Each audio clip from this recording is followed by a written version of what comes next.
মধ্যপ্রাচ্যের সামরিক কৌশলে নতুন এক মোড়, কম ক্ষেপণাস্ত্র কিন্তু বেশি লক্ষ্যবস্তু। সম্প্রতি ইরান এমন এক রণকৌশল নিয়েছে যা প্রচলিত যুদ্ধের ধারা থেকে অনেকটাই ভিন্ন।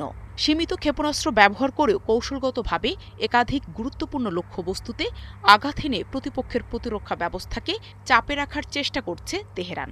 বিশেষজ্ঞদের মতে এই নতুন কৌশল ভবিষ্যতের সংঘাতের ধরন বদলে দিতে পারে।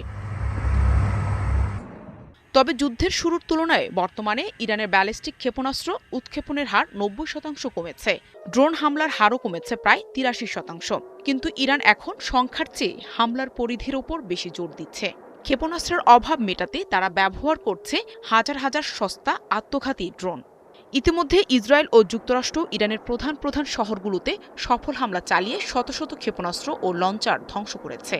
তা সত্ত্বেও ইরান তাদের সস্তা শাহেদ ড্রোন দিয়ে উপসাগরীয় প্রতিবেশী দেশগুলোতে আতঙ্ক ছড়িয়ে যাচ্ছে, যা বিশ্ববাজারে তেলের সরবরাহ ব্যাহত করছে।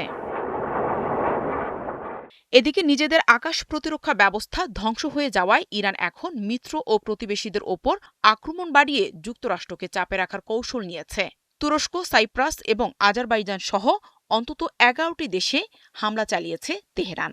তুরস্কে যুক্তরাষ্ট্রের পারমাণবিক অস্ত্রবাহী একটি সামরিক ঘাঁটিতেও ক্ষেপণাস্ত্র হামলা চালায় ইরান। ওই ক্ষেপণাস্ত্রটি একটি মার্কিন যুদ্ধজাহাজ ভূপাতিত করে। এই ঘটনা প্রমাণ করে যে ইরানের দূরপাল্লার ক্ষেপণাস্ত্র সক্ষমতা পুরোপুরি শেষ হয়ে যায়নি। ইস্তাম্বুল ভিত্তিক থিঙ্ক ট্যাঙ্ক এদামের পরিচালক বলেন, ইরান মূলত ঝুঁকির পরিধি বাড়িয়ে যুক্তরাষ্ট্রের ওপর রাজনৈতিক ও অর্থনৈতিক চাপ প্রয়োগ করতে চাইছে। ইরানের হামলায় বিশ্ব অর্থনীতিতে ইতোমধ্যে বড় নেতিবাচক প্রভাব পড়েছে। বিশ্বের গুরুত্বপূর্ণ জ্বালানি পথ হরমুজ প্রণালী কার্যত বন্ধ হয়ে আছে।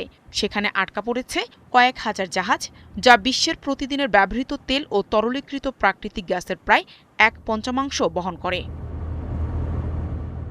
ইরানের বড় ধরনের ধ্বংসযজ্ঞ চালানোর ক্ষমতা হয়তো কমছে, কিন্তু এই ড্রোনগুলো দিয়ে তারা দীর্ঘ সময় ধরে ঝুঁকি জিইয়ে রাখতে পারবে। বিশেষজ্ঞরা মনে করছেন ইরান হয়তো তাদের সবচেয়ে শক্তিশালী মরণাস্ত্রগুলো যুদ্ধের পরবর্তী ধাপের জন্য জমা করে রাখছে। যখন শত্রু দেশের প্রতিরক্ষা ব্যবস্থা দুর্বল হয়ে আসবে, তখনই হয়তো তেহরান তার হাতে থাকা অবশিষ্ট শক্তিশালী ব্যালিস্টিক ক্ষেপণাস্ত্রগুলো ব্যবহার করবে। নাহিদা রিন্থি, ৭১।